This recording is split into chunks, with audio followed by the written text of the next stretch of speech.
Eugenio, man, good to see you in here.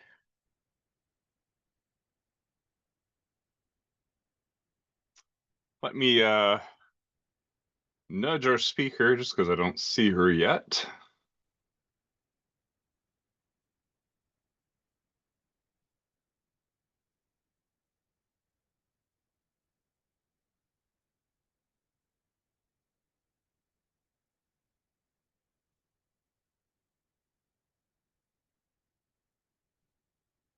It's been a long time since we got it back on our calendar. My God, I've missed all the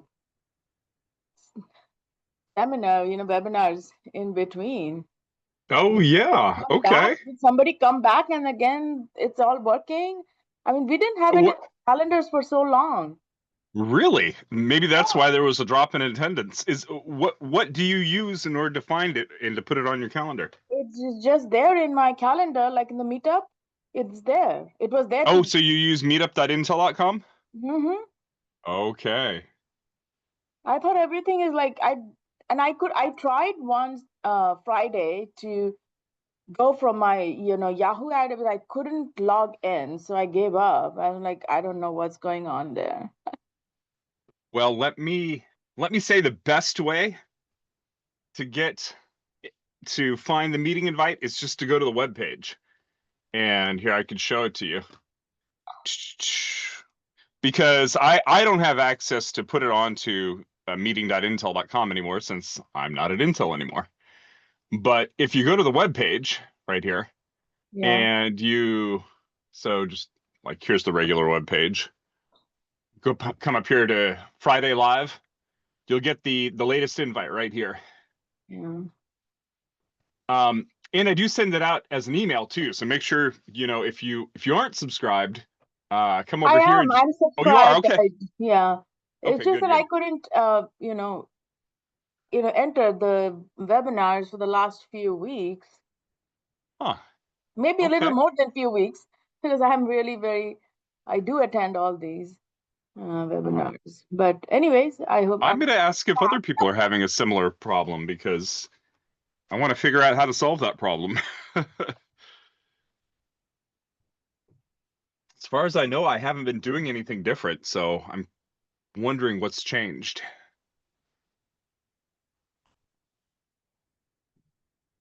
Let me see if our speaker has joined yet.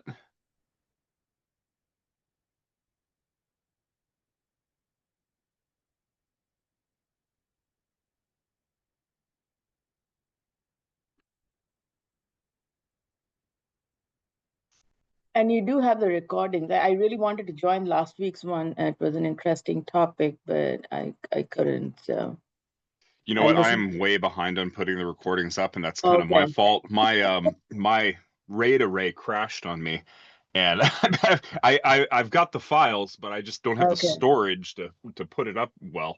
So I need to get that fixed up. All right. I'm a little concerned about this though. We only have like 8 people here, 9 people. I guess we've got a minute to go, and I don't have our speaker yet.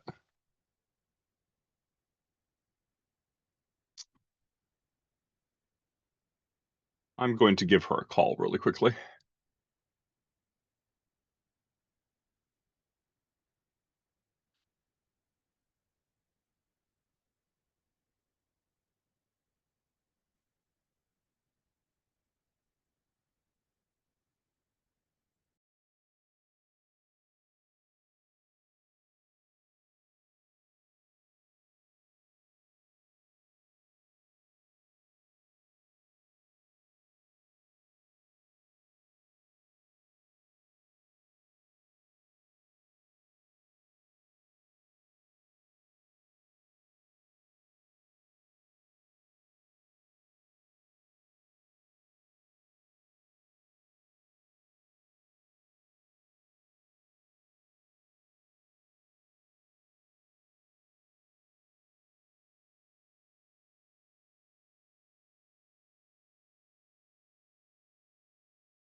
You're muted, Daniel.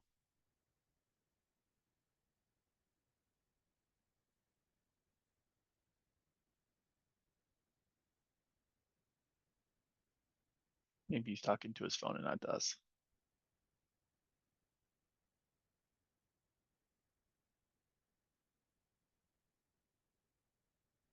Happy Friday. Happy Friday, everybody. It Happy looks like Friday. maybe there is a wrong link out there somewhere.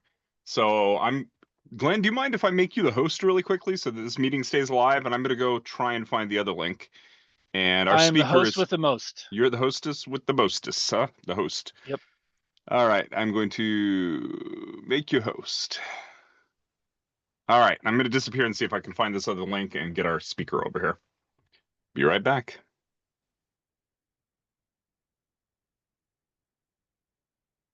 All right, now I'm supposed to entertain the crew for an indeterminate period of time.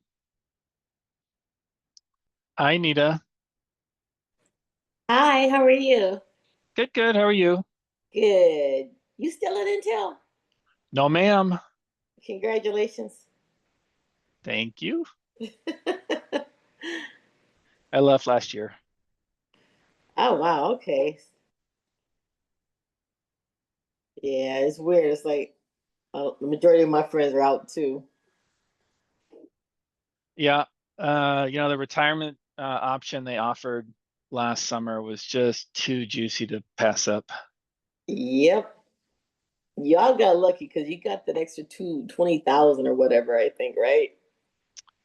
Yeah, there was, there was a little bit extra in the retirement versus non-retirement for, for either voluntary or involuntary. But I mean, to me, it wasn't like it was really the game changer, element. It was a few percentage extra, but I mean, overall for somebody who'd been a lifer there like me, that was way more, of a factor. Definitely. Because when you're on the edge, I think that whole package just tips you over. Yeah, for sure. I've been through enough of these in the last few years of watching every one of them go by going, gosh, should I think about, no, I'm not ready. And I don't know, that I don't want to bash on the company too much, but the environment was pretty clear that it was like, I'm either going to choose it on my terms or I'm not, or I'm going to get chosen. So Yeah, same. Hello, everybody. Looks like our speakers just joined as well. Didn't mean to interrupt a good conversation. No, you're nope. fine, Daniel. All I right. thought he was Hey, going to be the leader. I think what happened here, only the speaker got another link. Did anybody else come across another link and, had to go fishing for this link to join? No? Okay.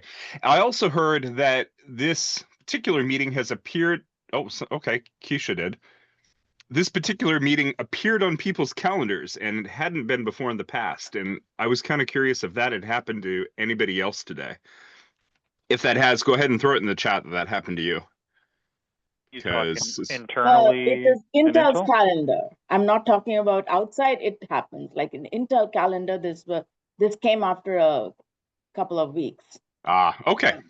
Yeah, so I can explain that. So they changed how Meetup works, and apparently now if you just send an invite, it doesn't actually pop up on your calendar. And I know a lot of members appreciated that in the past because of the just ease of use. So I decided to just go ahead and register everyone because that's really the only way I can give you guys a calendar hit now. So hopefully everybody is okay with that. If not, let me know. And I want to express my thanks to Dennis. Dennis is my man on the inside, helping me post to the meetup.intel.com calendar since I'm no longer an Intel employee.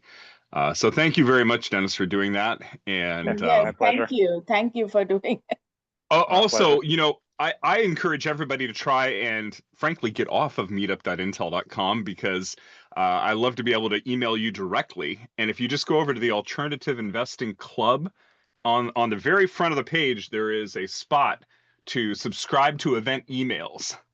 And if you go there, you'll get a email invite directly from me. Let me show that to you right now. Plus, you'll be able to see who the latest speaker is. We have Sharon coming in today. So here's what I'm talking about. If you just go here and subscribe, and I need to put a captcha on this because I'm getting a fair amount of spam through it now too. But if you do that, I'll see you. Also, if you ever don't have the invite, just go over here to Friday Live. The Friday Live speaker, the latest person, along with their description, will be right here, along with a link to register to Zoom. So feel free to join that way, and I encourage you to do that, honestly, over meetup.intel.com, because if anything ever happens to it, I can't directly affect it, and I thank Dennis for being on top of all that, because he's helped me out a great deal there. All right. And I told them about, this functionality being missing, and kind of how we've always had the, sort of club policy to just make it as easy as we can for folks. So we're talking about it. So it sounds like there's some conflicting interest there, where other people felt like it's not, good to clutter the Outlook calendars. But anyway, don't mean to bore you with the internal discussions. We're working on it. All right. Well, let me kick it off then, saying welcome to the Alternative Investing Club. I realized that, I should probably get some sort of bumper music or, podcast intro. If you're interested in that, or if you like that idea, give me a 1 in the chat. If you hate that idea, give me a 0. But welcome to the Alternative Investing Club. We're here, as we are every single Friday, just about, learning from somebody new. And Sharon hasn't been, she's actually a returning guest. She hasn't been to our club. I didn't look at it, but I think it was in 2021 that you previously came and spoke to us. Obviously, a lot's changed since then. Let me give the quick disclaimer. This is an investors club. This is a forum discussion for investors by investors. We are not licensed attorneys. We're not licensed tax advisors, and we are not licensed in anything other than, we're not licensed in this, but we are just investors directing our own money and learning from each other. So with that disclaimer, I want to bring Sharon Vornholt on, and she's going to teach us a little bit about probate investing. Sharon, you're currently on mute. Okay. Hello. How is everybody today? So I had a little bit of a glitch there, but now we're all here.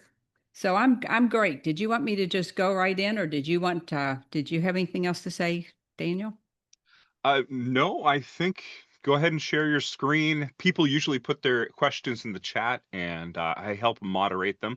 So you don't need to look at the chat at all. I'll mark the questions, and there's a couple of other people here who usually help me mark the questions, and we'll just stop you at a judicious time and ask them.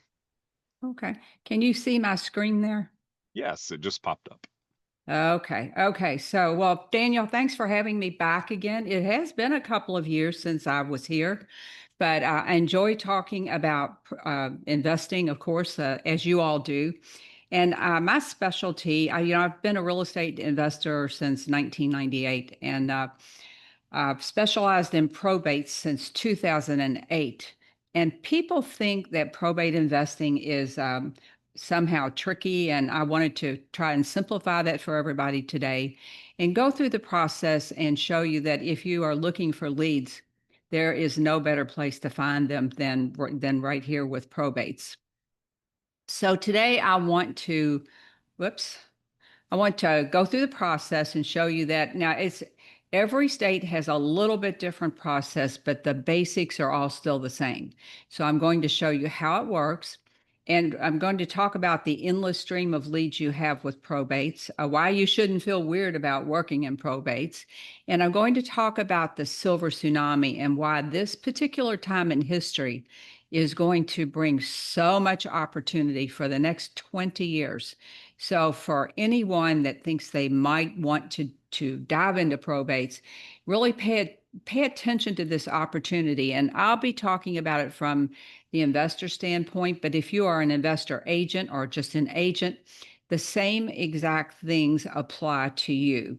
And then we'll talk about how do you monetize these leads, because the marketing is a little bit different. Now, you all know that there's two big challenges for investors, and it's, if you're working in real estate, it's finding the deals and funding the deals. And once you've been around a while, you'll get the funding part figured out, usually with private money. But finding the deals has always been a bit of a challenge for people. It seems to be a feast or famine cycle for most people.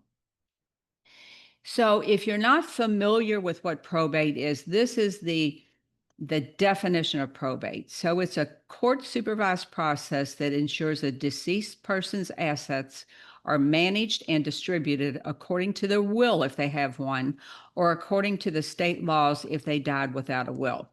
So when we go through the process, I'll talk about this a little bit more. But these people, when the property gets into the probate process, and if you haven't done asset planning, and I'm sure you all talk about that, you should do asset planning so your properties don't end up in probate, so that they kind of go around and come out the bottom through a trust or maybe other means.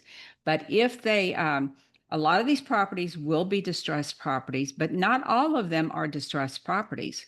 Some of them will be what I call time and circumstances situations. For instance, if Daniel was an executor for a property, he's in California, let's say, or Oregon, or he's on the West Coast, wherever he happens to be at that time, and the property, the deceased property is on the East Coast, it just becomes a big hassle for him to deal with the estate. So they're very often open to selling these properties at a discount, a deep discount. So while a lot of them are distressed properties, not all of them are distressed properties. Now, you know this if you're in real estate, your consistent deal flow is determined by your marketing and by your branding. So it's always due to, inconsistent deal flow is always due to a lack of leads. And that's why I love probates. Now, I want to try to take the emotion out of this just a little bit, because we've all been there. We've all lost someone.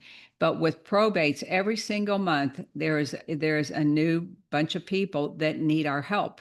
And when these people call you as a result of your marketing, there's no reason to feel anything but I've got an opportunity to help these people out of a tough situation. So you can add probates to your toolbox and add those to what I say. You always need 3 to 5 ways to find deals. You can't put all your eggs in one basket, but I don't care what your investing strategies are. You should have more than one way to find deals, more than one way to invest in real estate. But consistent marketing for off-market deals, and that's where my expertise is. If you nail the marketing piece, you will be successful of working these leads. So most of you probably know this, but off-market deals are deals that are not on the MLS. So they might be out-of-state owners, they're probates, they're tax liens, they're foreclosure properties. All the things that are not on the MLS are off-market deals. Now, some of them will be on websites like the tax liens and things like that, foreclosures. Some of those will be online. Some of them will not be online, depending on where you live. If you live in a smaller area, they may not always be online, so they will be harder to find. You have to put a little more legwork in, just generally speaking. But that's what makes them very desirable. But these are leads where you'll be marketing to the seller directly. Now, I've been in a couple of real estate related businesses, and I love agents. I've worked with agents really since for more than 35 years. But I like the way that you get to sit in front of a seller with off-market properties, and you get to find out what their problem is. So they'll have a property they need to sell, but that won't be the only problem they have. Rarely will it be the only problem. Maybe their parents passed away and they have outstanding taxes on the property. Maybe they have code violations. Had someone that wanted to sell the property, but they literally did not have the money to hire a moving company. So I helped them with that. But that's what I love about off-market deals in particular, is that, number one, there's so much less competition. But number two, you get to sit down with someone, just like if I were to sit down with you and say, tell me about your situation, then you tailor what they need into your offer. So that's how that works. Now, as I said, I got started with probates in 2008, and quite by accident. I had another business at the time, and I was working in real estate for 10 years when I discovered probates. And what I also discovered at that time was that there was no education, There were no programs. I had no idea what the heck to do with them. And I ended up setting up my own systems and ways of doing things. And along the way, I started a blog, then I started a podcast with the sole purpose of teaching other people how to work with off-market deals and teach marketing and branding. So that's how I got started with them. It was completely accidental that I stumbled across them in 2008. Now, what I run into a lot of times is somebody will say, well, I can see the value of this, but I don't think this is for me, and I would encourage you to shift your mind around this opportunity to help people when they are in this situation, because believe me, if they've called you, they want and need your help. And I also tell people, and this is 100% the truth, I have gotten more hugs at probate closings than any other type of closing, because these people are just so darn grateful that this property that has been like a noose around their neck, this property in the estate, which they can't afford to keep up. They can't afford to keep the heat on or cut the grass and do all the things. And you have helped them take that off their plate. You've helped them settle the estate because the property's in the estate. But they are just so grateful that you are around. As I said, you have a steady stream of leads for investors and also for real estate agents. A lot of the properties will be listed. So every single month you have a source of leads that changes. Well, they change daily, but you'd get them I get them monthly. Now, the personal representative, that's the executor if there was a will, or the administrator if there was no will, that person is what I call the decision maker. And they are often very motivated to sell for the reasons I just talked about. This house, they cannot afford, in a lot of cases, the house they're living in, and they cannot take on the expense, the repairs, and the updates needed for this second property. It's financially, it's not feasible. Probates are great because they are unaffected by market conditions. It does not matter if it's a seller's market, a buyer's market, a good market, a terrible market. There will always be probate leads and always be people that want your help. So if the house is in probate, that means it's not been named in the will as I'm leaving my property to Daniel, or I'm leaving this property to my children. Then it's just part of the collective things in the estate, and it's not a question of whether it will be sold. It's when it will be sold. How can you help them move through this process so that they can get their house sold and get the estate closed? These are by far the most lucrative deals that I've ever done over the years. Now, this is a term, you can Google this term, you can look it up, but there's been this particular time in history is called the silver tsunami. And that is coined around the aging baby boomer population. This opportunity is going to exist for about the next 2 decades. And this is going to dump an additional 20 million single family homes, about 2 million a year, over the next couple of decades on the market for a very long time. So who are the baby boomers? They are people that were born between 1946 and 1964. That's the largest demographic, a single demographic of the population that's named. You've got Gen Z, you've got all the different names for these groups of people, but the baby boomers, that is the time period where they were born. And so the oldest of them will turn 78 this year. Obviously, the other ones are younger. And at this time, there's over 76 million baby boomers in the U.S. They do not all have property, but a lot of them have property. And this is an unprecedented opportunity for us to make money helping these people. Now, if you look at Zillow, and this came straight off of Zillow, they're saying that 1/4 of currently occupied homes are expected to become available over the next 2 decades, with the baby boomers aging out of the system. So utilizing this opportunity, making it part of your investment strategy is just so necessary, because there will never be another time in history there like this. There's not another demographic that is this large that will provide the real estate opportunity for people. Now, as just a practical thing, I want to go over the steps in the probate process, and I want to talk about how long. I always get asked, how long does this process take? Well, that depends. When someone passes away, it might be 2 weeks or 2 months or 6 months before the estate is opened. But at some point, they will open the estate. And then that's the people are saying, I'm ready to sell the property in the estate. And that's when you start marketing to them, when they open the estate. Now, this graphic, I don't know if you're going to have trouble seeing this or not, but I'm going to give you an opportunity at the end to get a freebie that has this graphic in there. But this is how it works in the general process everywhere.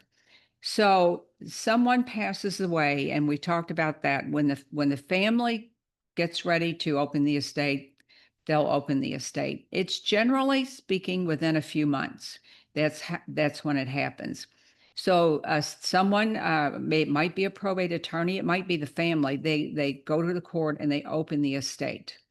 If there is a will, that's called testate, and that person has been named. In my will, my children are named as the executors of the estate. It can be one person. It can be more than one person. If there is no will, that's called intestate. This is just something for your knowledge. And the court will appoint the administrator of the estate. Jointly, the names are interchangeable. So whether it's the executor or the administrator, they're both called the personal representative. And they have the same exact responsibilities and duties legally to administer this estate according to the laws of the estate. So if you look here, someone passes away, the estate is opened, the decision maker, the personal representative, the person that can sign your real estate contract is formally named in this proceeding. And what happens next is all the assets in the estate are sold. So if you'll look at this purple box here, you'll see that the property in an estate can be sold pretty quickly after it's opened. Really, as soon as the paperwork is done. And there are other things going on behind the scenes with the judge and all of that, but these are the only things you need to know. So the assets are sold, and that's real property and it's personal property. And what happens is this goes into a bank account where once the assets are sold, the creditors get paid. That's what happens next. So the creditors are anybody that money is owed to. That is, it could be certainly, some people take a mortgage out late in life. They might have a home equity line of credit. They might have credit card bills, or just your regular types of bills that people will have. It also includes things like nursing home bills, funeral expenses, anything outstanding that must get paid out of this pot before the heirs get what's coming to them. Now, the heirs are very often the personal representatives, so they are very motivated to keep this process moving. They don't want the property. If they wanted it, the property would have been willed to them. So they just want the money that's sitting in the property. That's what they want. If there are boats or other things, everything is up for grabs. Everything that this person owned is converted into cash. And once the creditors are paid, then the heirs get what's left. Once that happens and all this is taken care of, then the estate is closed. Now, in my area, it'll all be over with somewhere. It may be over with in months, but certainly by 12 or 15 months. This is not a huge, long, drawn out process. It kind of depends on how everybody keeps the process moving along. Now, with that being said, every now and then there's an outlier, and there will be an estate that's been sitting there for maybe 2 years. Maybe they've gotten tax extensions, or they've got, maybe it's a complicated estate and it takes longer. But the ones that we'll be dealing with are very straightforward. Now, in where I am in Louisville, Kentucky, you just write the contract just like any other contract. And you just go to closing just like you would for any investment property. Some areas have rules where the court will look over the offer. One state wants to have the property appraised. That happens occasionally, which there's nothing wrong with that, because if it's a distressed property, then it's not going to get a good appraisal. But this is the general process. And as I said, I've got a handout, a freebie for you at the end, if you that includes this. Hey, Sharon. Yeah. Oh, Yes. we've got a couple of questions. Do you want me to give them to you now or hold them till later? Whatever works for you, Daniel. Honestly, you're the speaker. It's whatever works for you. I mean, if you want, we can go on through the presentation and then open it up. I'm here as long as you need me to be here. Okay, let's go with the presentation then. Okay. So I wanted to circle back to mindset, because this is where a lot of people get hung up. So you have to ask, why do some investors avoid this niche? It is so profitable. You will never run out of leads, and these people genuinely want you to help them. Well, it's usually their mindset. I cannot tell you how many people have said, well, it's just creepy. I'll be profiting from someone else's loss. Well, that's not the case. If they are reaching out to you, if they are asking you to come look at their property, they want you to come. Other people are afraid to talk to the sellers. Well, I can tell you, in all the years of doing this, no one ever said to me, my whoever had a terrible death. They're not going to do that, because they are there for one reason and one reason only. They want to get this estate settled. And what you need to understand is that while this is a sad time for these people, it is inevitably, I know that one firsthand, but the heirs need to take care of the business of settling this estate, which involves disposing of their loved ones' belongings, which is a tough one, and selling any property in the estate. But what this does is it allows these folks to go on with their life. That's really the bottom line here for them. So I always tell people, it's a tip I give them: when you walk into a property and it's, let's say, someone's father passed away, and you see golf clubs in the corner. I want you to look for visual clues in the property. And if you say to them, oh, was your dad a golfer? It doesn't matter if they were or they weren't. You've opened the conversation. Yes, my dad was the golfer, and then they'll talk about that. If they say, no, those are actually my golf clubs, or maybe they were my mom's. My mom used to be the golfer. It is a way to open the conversation very organically. So you don't need to be concerned about this one. So just, well, like I said in the beginning, you might need to fix your mindset around this. But the five main reasons investors avoid probate is: number one, they don't understand the process themselves.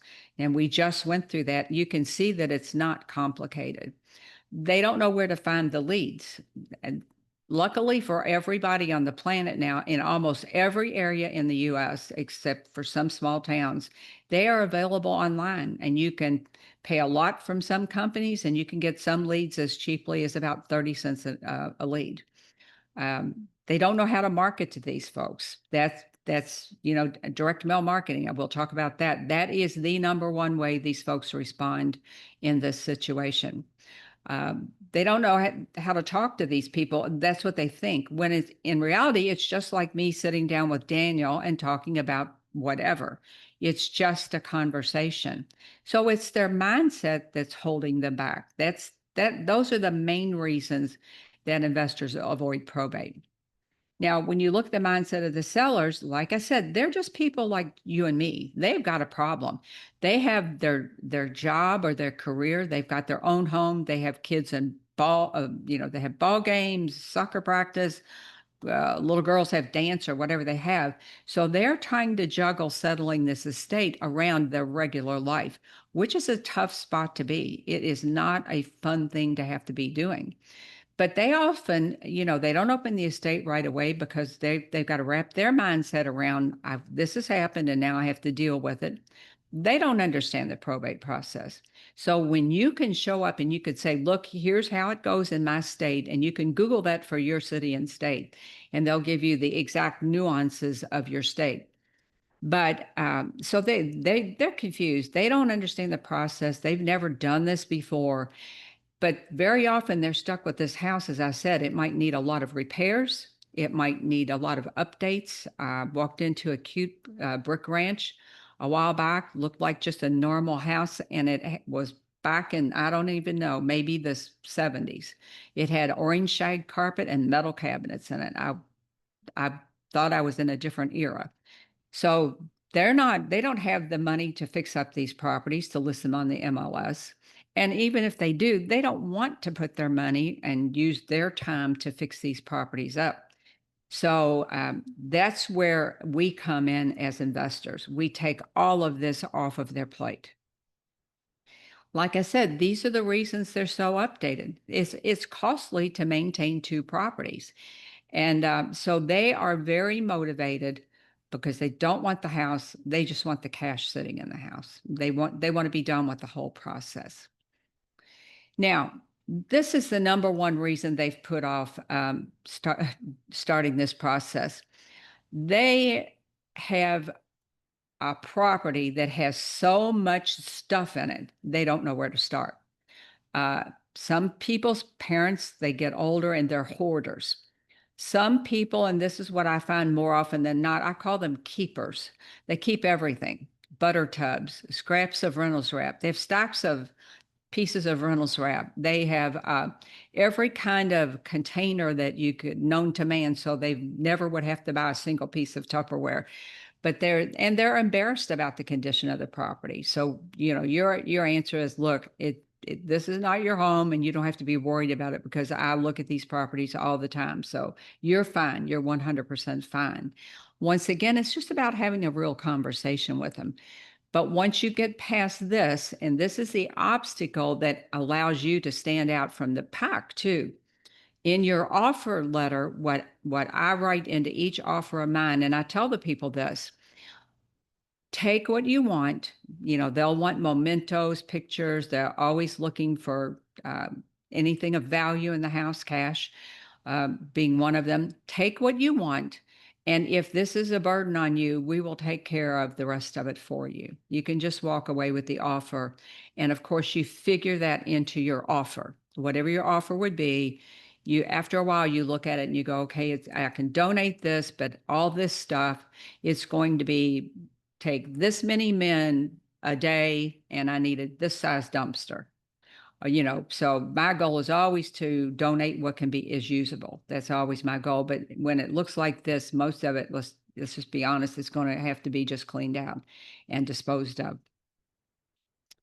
But like I keep bringing up, I really want to nail this point home. These people have a problem, and you can help them solve their problems. So this, again, goes back to your mindset. Just bring your mindset forward and realize that this opportunity is going to exist. It's even bigger than the normal probate opportunity with the silver tsunami for the next 2 decades. Now, figure out how old you are. There'll be a lot of you that don't need a 2-decade runway.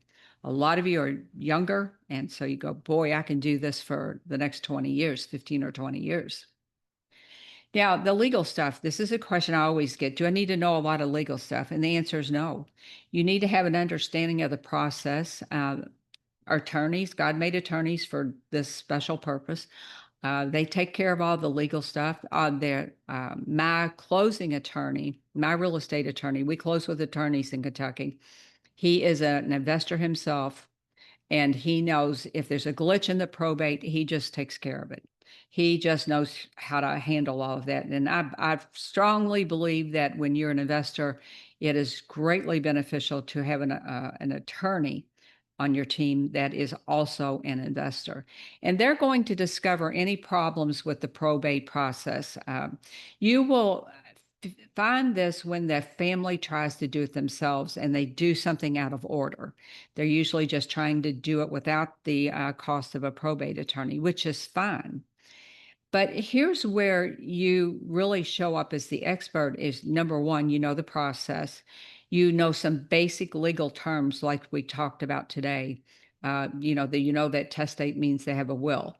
There are some basic terms that you need to know. But by doing this, when you show up to talk to these folks, they see you as the expert. In their mind, you are more expert than them, so you are the expert. And there's a lot of trust that they put in you, and you want to always be mindful of that. So getting the leads, this is the part where people, they say, okay, I've gotten past the mindset. I understand the process. I know that the leads are available, but what the heck do I do with them when I get the leads? Well, when you get a list from a lead source now today, they will often have phone numbers. They will have email addresses. They'll send you all this information, but you really only need 4 pieces of information to work in the niche of probates. And that's the name and address of the deceased and the name and address of the executor or the administrator, the personal representative. Because I've been doing this a long time. I've tested a lot of mail pieces, and in my business, I've used postcards for everything but probates.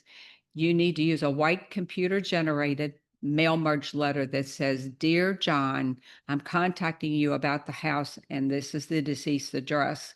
And then, you personalize, it's a mail merge letter, and all the mailing houses do this for you. Don't even attempt to do this like we had to do it many years ago and do it in-house. Send this out to a mail house where you can get it done for a little bit over $1 for a letter. Figure out, you can do the math, the stamps and the paper and the toner and all the stuff will cost you more than you can outsource it for and not have to do it. But that's really all you need to begin marketing to these folks. Yeah, and I left that off. The personal representative, of course, is the decision maker. Now, one thing I wanted to point out real quick is you may talk to someone, very often you will talk to someone that's the sister of the deceased. They are the sister of the person named as the executor, or the brother, or another person. Could be a neighbor will show you the property. So when you talk to someone about looking at a property, you want to find out who's calling, what's your name, get all their information, and are you the personal representative? They'll often say, "No, my brother's the executor, but he's 3 states away, so I'm showing the property." And that's all fine. However, only the executor can sign the real estate contract. So on my intake form, I have who's calling, and then who's the executor, who's the decision maker, because when it comes time to write a contract, I want to be 100% sure of who I'm dealing with. So marketing, direct mail statistics. I don't know how many of you have done direct mail before. There's so many things now. People cold call, they knock on doors. Don't do that with probates. Trust me on this one. I always say, somebody's mama died. Do not knock on their door and say, "Can I buy your house?" And do not work obituaries. Wait till the estate is opened. Now, if you start mailing today, in 4 months, you'll be on your 5th mailing. And what you're trying to do is build this marketing machine so that in 4 months and every month going forward, someone is on the 5th mailing. So there's a little bit of a ramp up period, but understand that when you're worried about your competition, you do not need to be worried, because 90% of all the people that start direct mail will stop mailing on or before the 3rd mailing. Think about that for a minute. Most of the deals are going to come in about that. You're going to start ramping up your marketing machine in the first 4 months, but 90% of the people will have already quit on or before the 3rd month. And as I said, you start mailing to probates when they open the estate. That's when they are indicating they're ready to move forward with the settling of the estate. Now, how long do you mail to these folks? As long as the house is available. So if you remember in the beginning, I said it might be 6, 8, 9 months. It might be 12, 15 months. And there will be outliers along the way that for whatever reason, it will take longer, but in most all cases, it's going to be over well before a year and a half. So year, 15 months, something like that. So you mail everybody every month with probates. You don't want to wait 6 weeks or 2 months or whatever, because once they get ready to move forward with this process, you want to be the one that's still standing. I'll say that. You want to be the person who is still in their mind, who's still mailing to them, and then be a follow-up ninja with these people. Once you get a call, just have a follow-up system so that the leads don't fall through the cracks. The 4 parts to a direct mail campaign, I won't want to bore you with this too much, but there are 4 distinct parts to a direct mail campaign for any niche and any kind of niche. So there's the list. You need to make sure that you've got a good niche down list. Now, if I look, just a lot of you live in probably big metropolitan areas in Louisville, Kentucky, with the immediate surrounding counties. We're capped at about 1 million population.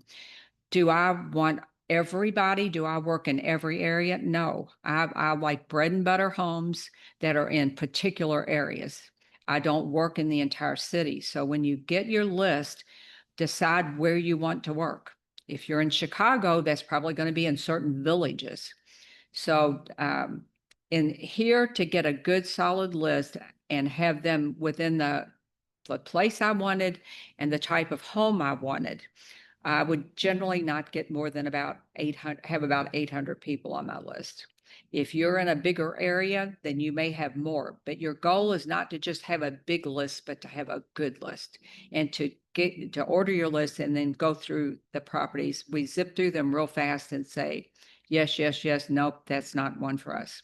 So that's the first part. The second part we've talked about is the mail piece. It generally comes down to postcards or letters. And for probates, from doing this all these years now, almost 20 years, 17 years, the number 1 performing mail piece is a white computer generated mail merge letter, hands down. Now, your message is important. You want to tell people how you can help them. You want to tell them a little bit about your company, but you are really just facilitating them getting rid of the property. So they really don't care about you. They care about your credibility. They care that you can close the deal. So focus mostly on how you can help these people in this situation. And in the freebie that I'm going to that I have for you, I put a sample letter in there. So I'm not going to spend a lot of time on that. So you can change that up, make a series of about 6 letters, and then just start over with the letters. Scrub your list, make sure everything. In fact, well, the list companies now will do that for you. They'll go through and take out properties that have sold. So your message, that'll be pretty simple when you get the freebie. It's got a sample letter in there. And then your campaigns are, of course, your mailings. And you will get your best results over time mailing everybody every month. Put it on the calendar. When am I going to get my list? What day am I going to upload my list to the direct mail company? Then you'll know when you can expect to get calls. So it's not really complicated once you understand the pieces. So we went over this, avoid high-end properties. Think bread and butter. And bread and butter in Los Angeles is going to look very different than bread and butter homes in Louisville, Kentucky, price-wise. In general, we don't want the high-end properties. Those are mostly going to be listed, and they're really hard to wholesale. You fix one up so it's beautiful, can be hard to sell. It can be hard to sell. But if you can get a list, I advise people to go back 6 months and get a list of probates, because a lot of those people have just opened the estate, and then going forward, add to that list and get the current month, the past month's leads, and put them into your list. That's how you grow your list over time. We went over this. It seems to get a better open rate to use a handwriting font on your envelopes. I don't see a big difference in stamps versus the mail house putting their bulk rate on it. Used to be that made a difference, but I don't really see that today. We went through this, mail everyone every month. You mail to them till you buy the property or someone else buy the property. And if they ask to be removed from your list, here's what you say to them. you know, I'm happy to do that, but let me ask you this. If your plan A, if they say, just take me off the list, I'm going to list the property. And what I say to them is, I'm happy to do that. But if for any reason, if your plan A doesn't work out, I'd love to just, for you to just have my contact information and be your plan B. Would it be okay if I keep you on the list? And I've never had someone say no. And then I always tell them, if you sell the property, just call me and say, Sharon, please take me off the list, and I won't get any more of your annoying mail pieces. But I kind of make a joke about it, and people are really good about that. And I'm sure this is a statistic, you know, and that is 80% of your deals will come from follow-up, often after they've said no to your offer. So having a strong back-end follow-up system is key. I know someone that keeps people on his list in his follow-up campaign. It can be 2 or 3 years. He'll just call them up. Hey, Daniel, it's been 6 months since I talked to you last. I wonder how you're doing. And he's made notes. Okay, Dad had a surgery the last time he talked to him. So how's Dad doing? But he builds relationships with these people. And when he calls them up, they go, oh, hey, I haven't talked to you in a while. And guess what? Every so often he gets a property that everybody else has forgotten about because he just picked up the phone at that point and followed up. So statistically speaking, and these are from the sales and marketing people, but I found this to be true in real estate. Send out your first mailing, you'll get about a 2% response, 1 to 2%, depending on your area. And then from there, it goes up every month. So that after the 5th contact, the 4th month, if you're mailing every single month, 81% of your deals will come at that point. And that doesn't mean you're not going to get calls. It doesn't mean you're not going to get any deals. These are simply statistics so that you can see why people throw in the towel on or before the 3rd mailing, because it takes a bit to build this runway of leads. But then if you do your job and you add your new leads every month, someone is always in the 5th mailing, always. So we've gone through all of this, but I would say with probates, they're unlike other deals in that you nurture these people along the path so that your overriding message, and what I like for them to take away from my letters is that I'll be here when you're ready to sell. Here's how I can help you. No rush. This is on your timeline, but I'll be here and I'll keep in touch with you until you're ready to sell.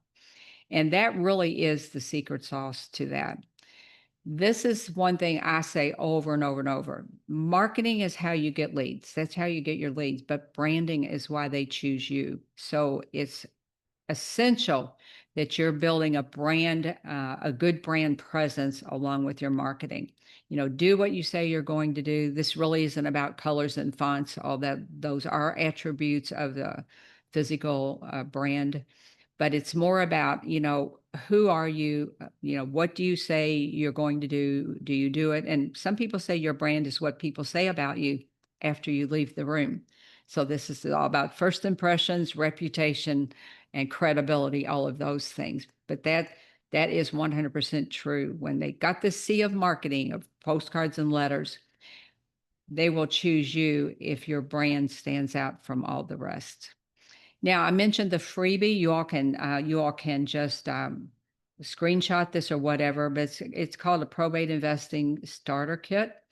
And it has, you know, the graphic, it has a letter, it has some other things in there that will be helpful for anybody that has never done probates. And I'm open to questions. Daniel, thank you all so much for coming and showing up for this presentation. And thanks to Daniel for inviting me back again. Okay, I'm almost done putting your link inside the chat just so people Okay. can click on it here. Okay. Yeah, I was going to leave that, let you tell There me we when go. I can stop the share. Let me know if I misspelled that. I think it's correct. Well, let me see if I can find the chat up here. It's Just click hidden on at the it. top. Let's see. Oh, 18. I am a little probate investing simplified.com. Yes, starter kit. Yes, that's Oh, correct. starter kit. Starter. Yes, starter Yeah. kit. My apologies. I That's knew that if I okay. just one-shotted it, it would not come out correct. Well, All it's right, kind of a long name. Okay, I'll stop the screen share now. Let's see. there we Give it go. back to you. Here's the Okay. updated. Oh, that's not the. What just happened? Anyway, That's I'll a, let somebody else do that, and we'll get to the questions. Thank you, Deborah. All right, we've got a number of questions here, and I'm ready. most of the people, and feel free to keep that link up on the shared screen if you want, Okay. just so that people have it, and people know the reasons that they should reach out to you. But Okay. let's start with the very first question here. Glenn is asking, are you looking at probate assets besides real estate? In other words, do you deal with any other assets besides real estate, and whatever they happen to be, motorhome, I car, anything else? I do not, but there are some people that even hold. They take the belongings in the house and do what an estate sale might do. There are people that do that. Now, what I have found to be true is if they have family, somebody is already trying to get the cars and things like that. But you will run into cases where there's not any family, and an attorney will be the personal representative, and he'll be liquidating everything. So won't say that I don't do it, but some people do it. It's a little bit tricky sometimes when someone has passed away and like a car title is in their name.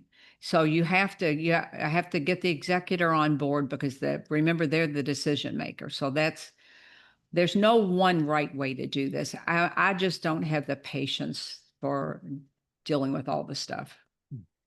Okay, Bola is asking, or stating here, I've searched my state's Register of Wills website, and I'm able to get a list of documents that have been filed. What documents should I obtain that would give me the information needed to reach out to a person or a lead?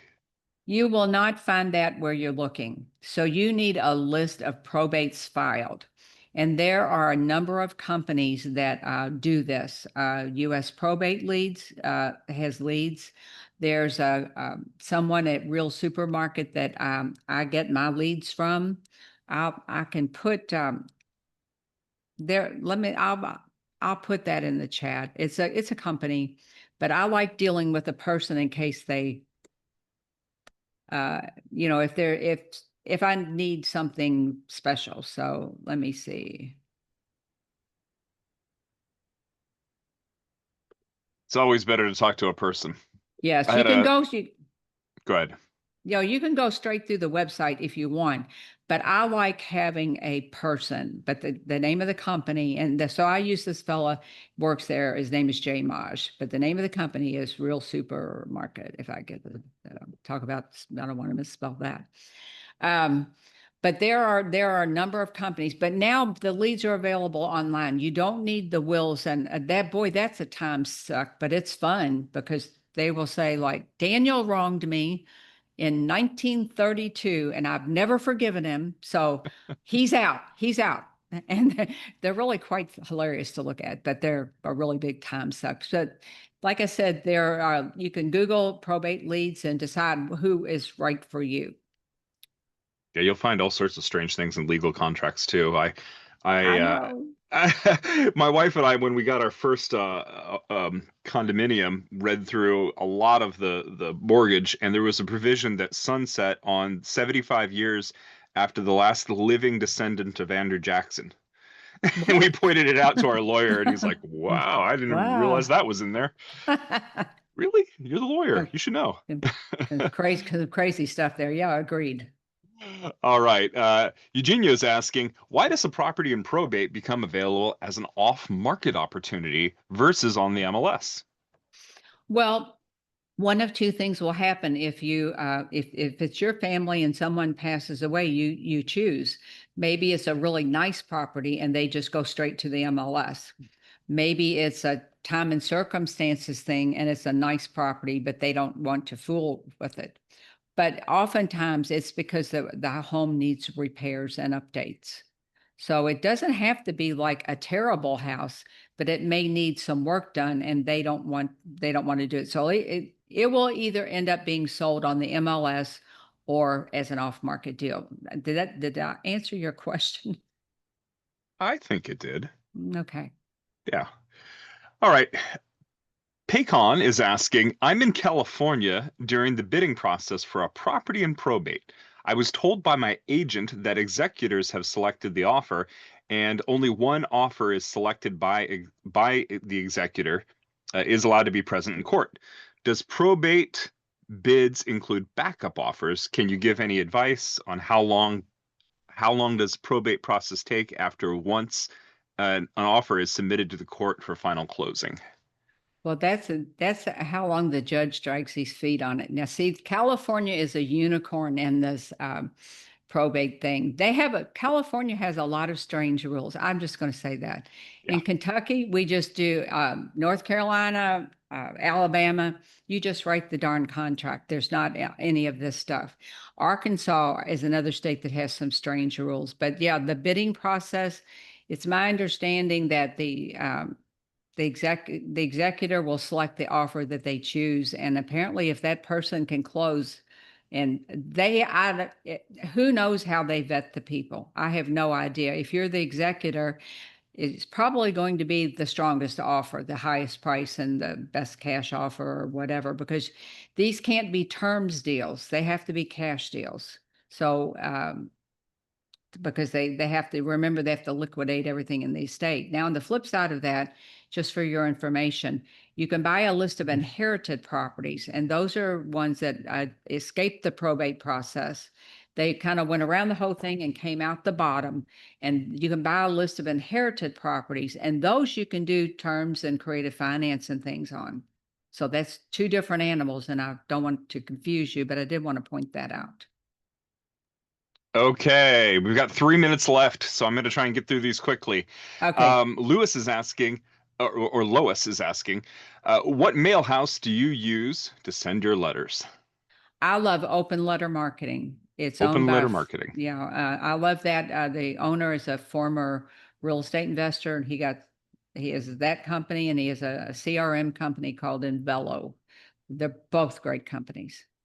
All right. If somebody wants to find those, throw them in the chat. That'd be great. Okay. Glenn is asking, are there states that you recommend staying away from, given their laws or other reasons? California is California. confusing. Well, and it's hard. The properties are so expensive. You've got to have a lot of cash to buy a property in California. Yeah. But if it's a more normal state, I don't know how it is where you are, Daniel, Kentucky, where we're kind of it's investor friendly and price friendly. So. Well, I will say I think the people in this club know that my brother passed away last year, and we are going through the process in California right now for his estate. And there are a lot of arbitrary rules, so you just need an expert, a lawyer, somebody who knows the system, and an awful lot's up to the judge. It is. That's it. It's up to the judge to how he feels that day. Yeah.